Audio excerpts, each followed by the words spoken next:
In the summer of 2019, I finally decided to make a good replica of Jason's machete from the Freddy vs. Jason film. Up until that point, we've been using the best prop I could find available on the cheap. While it was pretty good for a cheap prop, it wasn't good enough for our Jason costume. This video wasn't intended as a tutorial per se, I just wanted to show how I went about making ours, which I did using a piece of 1/4 inch thick, 4 foot long poplar and a 3D printed handle. First thing I needed was a good image of a screen used prop that I would trace out in CorelDRAW. I found one from an auction site that was selling an actual screen-used prop. Tracing it was pretty simple once you understand the drawing tools and vector programs. I traced the entire image, but as you'll see later, I ended up not using the handle portion. Just going around the image adjusting the nodes to match the outline of the machete. Again, not a tutorial, so if you need to learn any of those steps along the way, YouTube is chock full of this information. This process can also be accomplished using Inkscape, a completely free vector design program if you don't wish to spring for CorelDRAW. The color of the outline is irrelevant, aside from just making it an easily visible color with a fairly thin width. My plan was to cut this design out on my vinyl cutter, then transfer the vinyl to the poplar wood, where I could then cut out the shape of the jigsaw.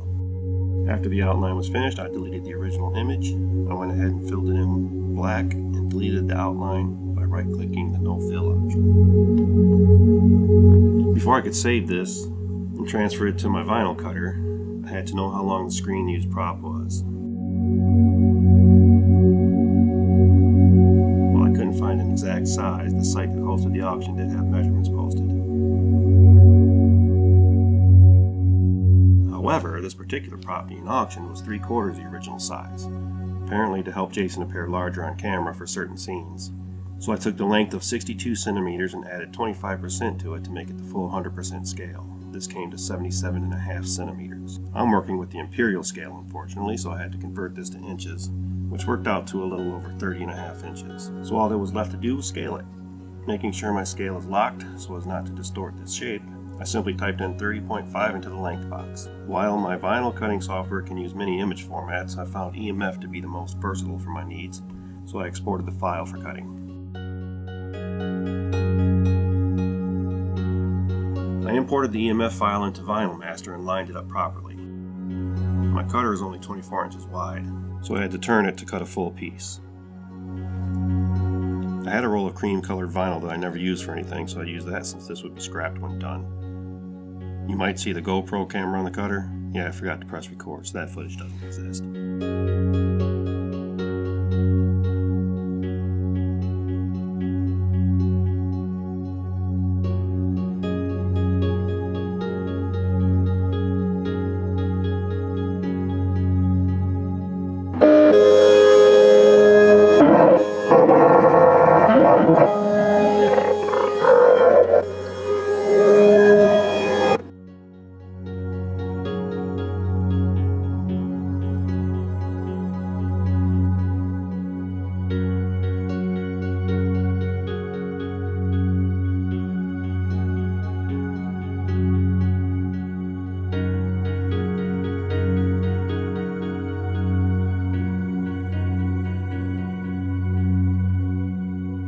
I probably could have just peeled the vinyl right onto the wood, but I didn't want to risk it and have to cut another piece, so I just used transfer tape.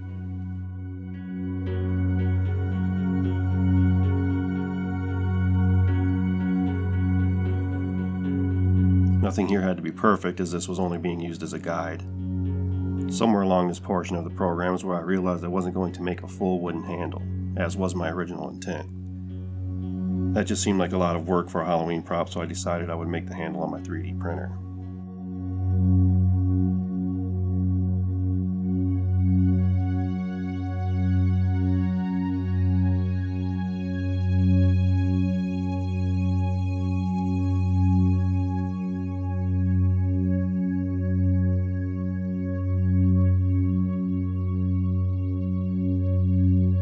Although I did cut out the finger grooves, they also got cut off in the end, so I could just slide the handle right into the wood. The 3D printed handle would have its own matching finger grooves, as you'll see next. Now I had to design the handle. I took the image of the machete and isolated the handle by cropping it out and removing the background in photo paint. When finished, I exported the file as a PNG with a transparent background. When I did this, the only modeling program I was familiar with was Fusion 360, so I used the sculpting feature. I used the insert tool to place the image in as an attached canvas to design around.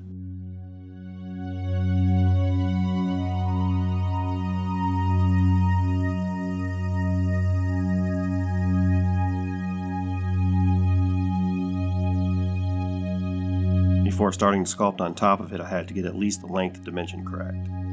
This was kind of a guess based off of measuring the wooden piece that I had cut out, since I couldn't find an actual measurement of just the handle.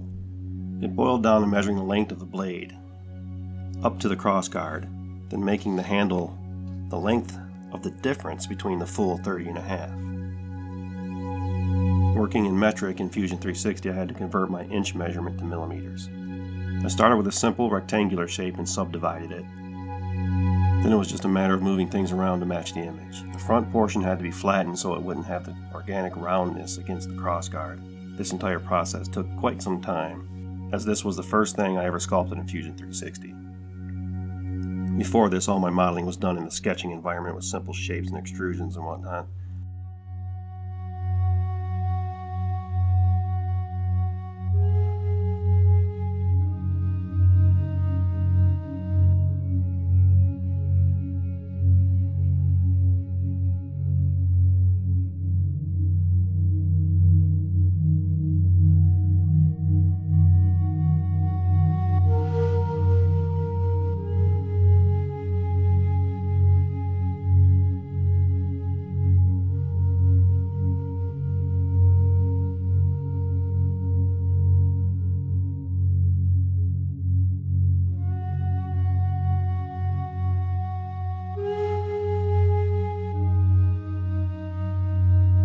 The beauty of 3D printing the handle was that I could design the entire handle, including the cutout, inside where the wood blade was to be inserted, then just print it out and use it.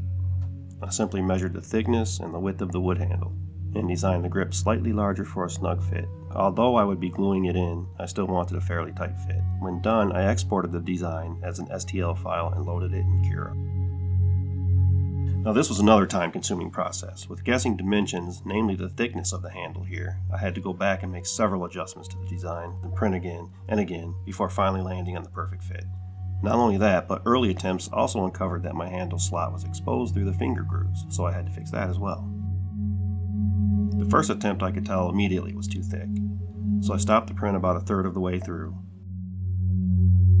The handle of the wood fit nicely, but it was just too thick.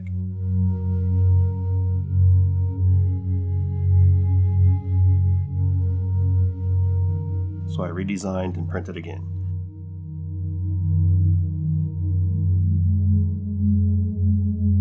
I had tried some prints using wood PLA, which was okay, but I found that they didn't quite take stain the way I had hoped. So I went with this coffee color PLA, which I think looked great, especially in the end after being painted, as you'll see later. So after 7 experimental prints, I finally got one that I was happy with. Even though the wood pieces were the right shape, I didn't want to use them for the staining reason mentioned.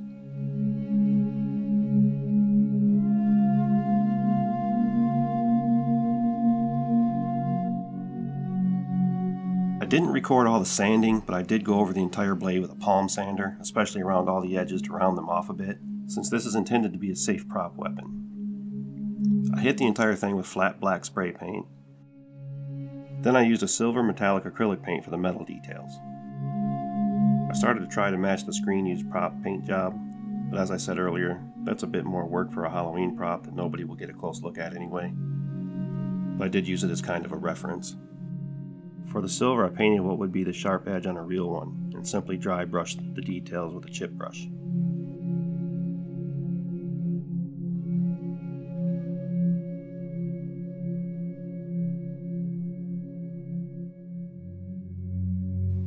Using very little paint on the bristles, just kind of scraping it all over.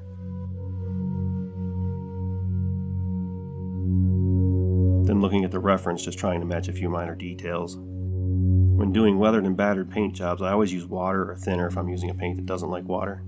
I'll spray it, wipe it, brush it with water, paint some more, and just keep on in this fashion, typically with several colors to get the desired effect.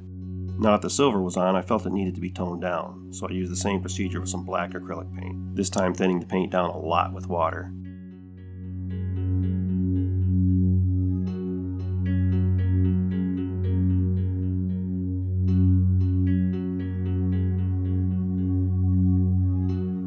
And I just kept at it with the black until I liked it.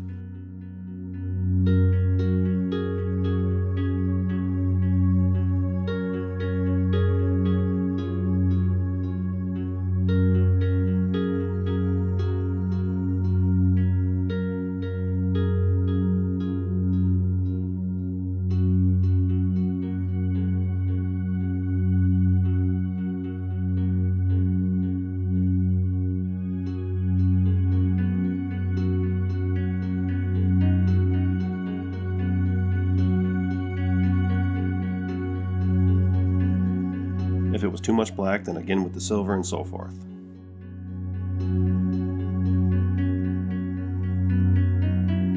I also used a rust-colored acrylic to add some depth and of course some blood red.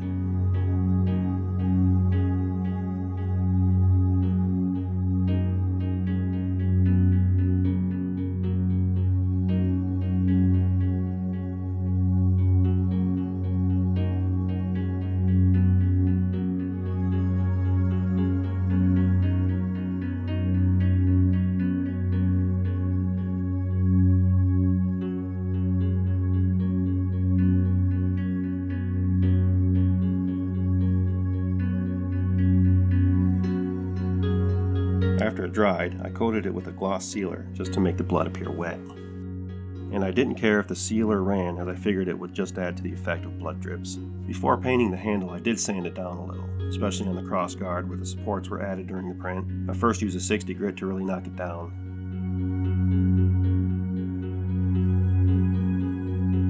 I also used my palm sander. If you ever use a power sander on PLA, you have to take it easy, as it will just warp and melt if you get it too hot. This sanding didn't have to be perfect given the nature of the battered weapon. I could easily get away with a quick sanding job. The crossguard is supposed to be metal, so I taped off the handle and first hit it with a filler primer, which would further fill in the print lines.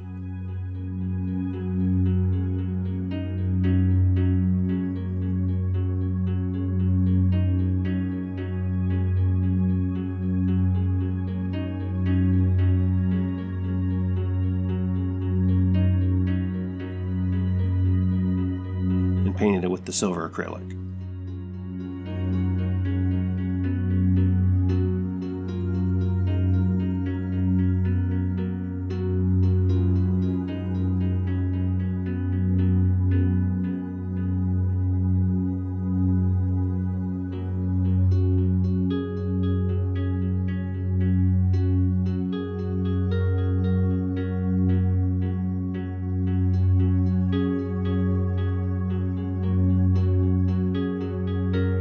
I then weathered it with the watered down colors, black, rust, and blood.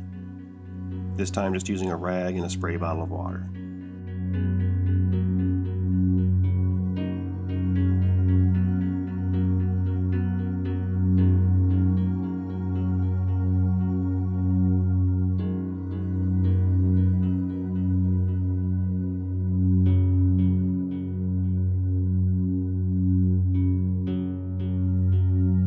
Now, the 3D printed handle being an organic design is rounded all over. This creates an inadvertent effect of what looks exactly like wood on the surface, which is perfect in this case. After that was done, it was time to assemble the handle to the wood blade. I had originally planned to glue the handle on, but then I thought, what if the handle breaks? So I used dowel pins instead. This way, should the crossguard break, or the handle itself for whatever reason, I could print another one and replace it. Otherwise, it would either never come off, or be a real pain to do so if it were glued in place. Drilling PLA doesn't work out the greatest, but since this handle would be wrapped in tape, it didn't matter. I drilled the holes the same size as the dowel pins I cut from a full-length dowel.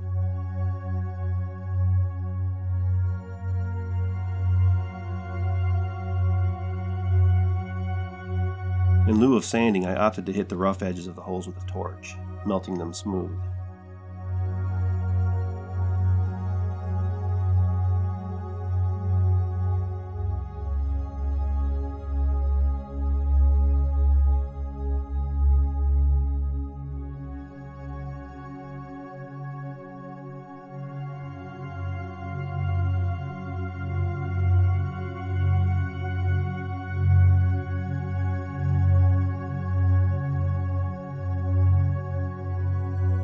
Then it was just a matter of tapping the pins into place.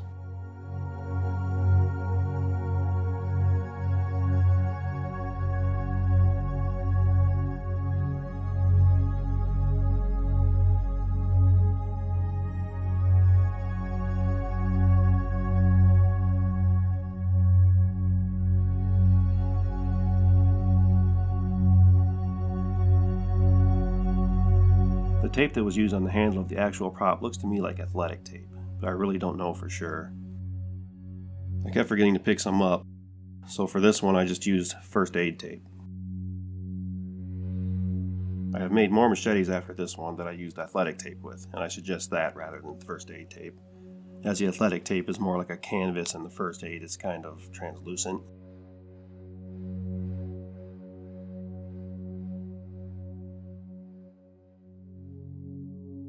I wrapped it 3 times to kill some of the translucency.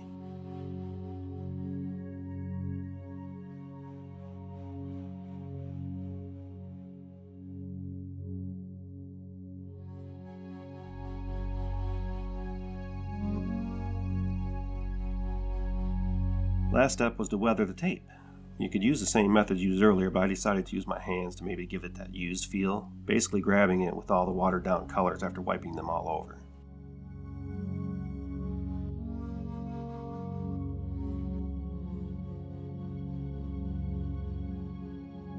For this I used black, rust, and a dirt brown.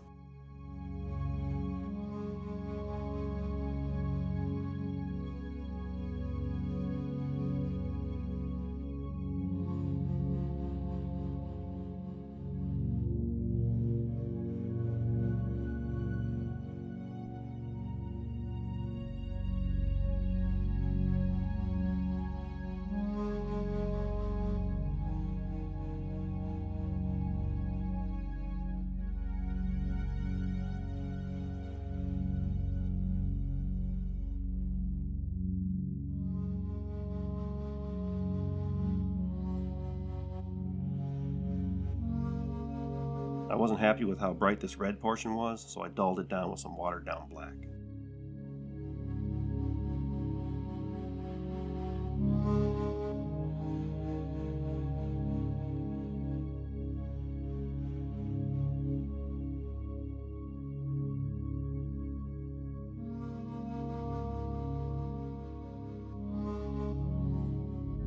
As a last and final step, I sealed the handle, this time using a matte sealer.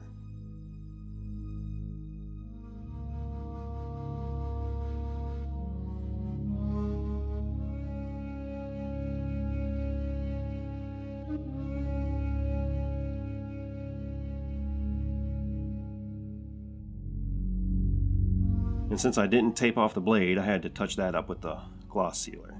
And that's it. I do offer these for sale on my website, or if you want to build your own, you can purchase just a 3D printed handle. Or if you have a 3D printer, I also offer the STL file for download so you can make your own.